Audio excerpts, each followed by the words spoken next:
Well, the freezing cold is here, and so is our winter market. Hey, Lily Wyss with Living Room Realty in Portland, Oregon, here to give you a real estate market update for the month of November 2024. So, yeah, it has cooled down here. It's getting dark, before 5 o'clock, and that means we are entering our winter market, even if we're not technically in winter just yet. In Portland, what that means for us is we still have activity in our market. We'll talk here about the numbers and how things have gone down slightly. I don't know if that's necessarily due to the historic trends or the fact that we just went through a historic election, which we'll also talk a little bit about and how that's going to affect our market or what we predict for the coming markets. But yeah, right now what we're seeing in the numbers is new listings and pending sales both went down. So new listings actually went down by 11%. So pretty significant there. That was 2,200 homes hitting the market last month. Pending sales went down by just 2% actually, so not really that huge, with 2,018 homes going under contract. So makes sense with that. We were, leading up to the election there, and we had a lot of people holding pause and holding their breath for seeing what was going to happen and just kind of focusing on the election. I had a few buyers and sellers I was talking to, especially on the buy side. I remember the week of the election, someone saying like, hey, let's hold off this week. And a lot of other people were just doing the same. And then really there just weren't that many listings being listed that week as well. So makes sense there. You can see that in the numbers. Interestingly enough, though, we did see sold homes increase by a pretty good amount. So 16% with 1,975 homes going to new homeowners. So good to see there. That makes sense, though. If we're looking at sold home data, we're typically looking at least 25 to 30 days in the past. So this is data already from last month, and then you're going to look 30 days backwards from there, as most transactions are about that amount of time.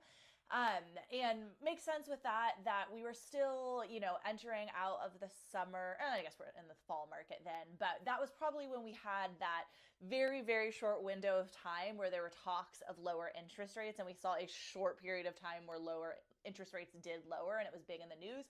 We saw a lot of activity come from buyers from that. So that's where I would guess that came from.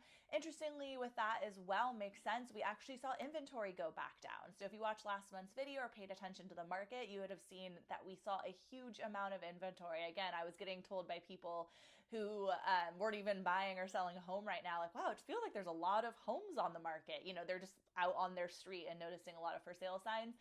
You were not imagining things. There were a good deal of homes on the market. And by the way, there still are. Last month, we saw inventory at 3.5 months. Now we're just down to 2.9 months, which means if no new homes were to go on the market based on current demand, we would be out of homes in just under 3 months. So compared to where we've been in the last few years, again, that's a pretty high amount of homes. We struggled to keep 2 months of inventory on the market during the peak in, the 2021, 2022 market. So good for you home buyers to know there's a lot of options out there for you. So let's go into that. What can you expect in the current market, in the winter market, and post-election market? So obviously when it comes to post-election stuff, happy to chat with you more on that, what that means for your particular needs. What I'll just say for now is, there's lots of talks about what's going to happen. We can't really predict much, obviously, especially with the administration that is coming in. But what I can say is some things to keep in mind. The Fed chair is who controls interest rates and is who has influence on our market the most, and that is not controlled by the president. That's what I have learned and what we have seen. And so hopefully that will stay the case. There is still talks, though, of interest rates lowering, which is really great to see. So we'll see when that happens, what will happen there. In terms of how elections affect the markets in general, it is interesting to note as well that in the last 8 elections we have had, or out of the last elections we have had, 7 of those, we've actually seen home prices increase and home sales increase after an election. So good to keep a note there if you are a home seller who is on the fence about maybe listing their home in the next few months. No, this could be a good opportunity for you. with the caveat that we are about to enter our holiday market, which means we typically see a lowering in activity overall. Everybody's just busy with their holiday plans.